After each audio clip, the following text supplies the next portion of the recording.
হামলাকারীর কাছে কোনোভাবেই মাথা নত করবেন না ডোনাল্ড ট্রাম্প। রিপাবলিকান পার্টি কনভেনশনে অংশ নেওয়া ইস্যুতে এমন মন্তব্য করেছেন তিনি।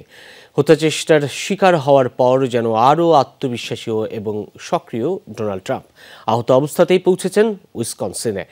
এদিকে ট্রাম্পকে চূড়ান্ত প্রার্থী ঘোষণার বিষয়ে দলের মধ্যে কোনো ধরনের বিবাদ নেই বলে জানিয়েছেন রিপাবলিকান পার্টির নীতি নির্ধারকরা। শিয়া বাটার, অ্যালোভেরা ও ভিটামিন ই সমৃদ্ধ লিলি বিউটি সোপ। রিপাবলিকান পার্টির জাতীয় সম্মেলনকে কেন্দ্র করে কড়া নিরাপত্তা নেওয়া হয়েছে উইসকনসিনের মিলওয়াকিতে।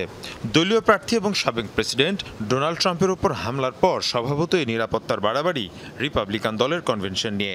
সম্মেলনস্থলে উপস্থিত দর্শনার্থী এবং সমর্থকদের পরিচয় নিশ্চিতে চলছে যাচাই বাছাই। আততায়ীর হামলা থেকে বেঁচে ফিরে যেন আরও আত্মবিশ্বাসী ডোনাল্ড ট্রাম্প।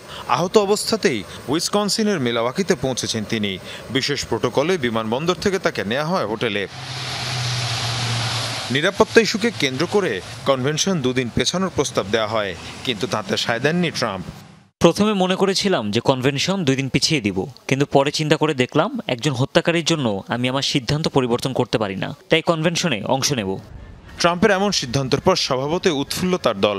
রিপাবলিকান পার্টির নীতি নির্ধারকরা বলছেন ট্রাম্পকে চূড়ান্ত সমর্থনের বিষয়ে দলের মধ্যে কোনো বিভেদ নেই।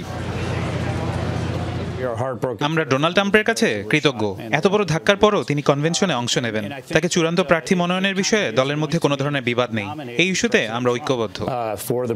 15 থেকে 18 এই 3 দিন চলবে রিপাবলিকান পার্টির ন্যাশনাল কনভেনশন। এই সম্মেলনেই আনুষ্ঠানিকভাবে মার্কিন প্রেসিডেন্ট নির্বাচনে রিপাবলিকান প্রার্থীর নাম ঘোষণা করা হবে। মীর মুশফিকা হাসান, যমুনা নিউজ।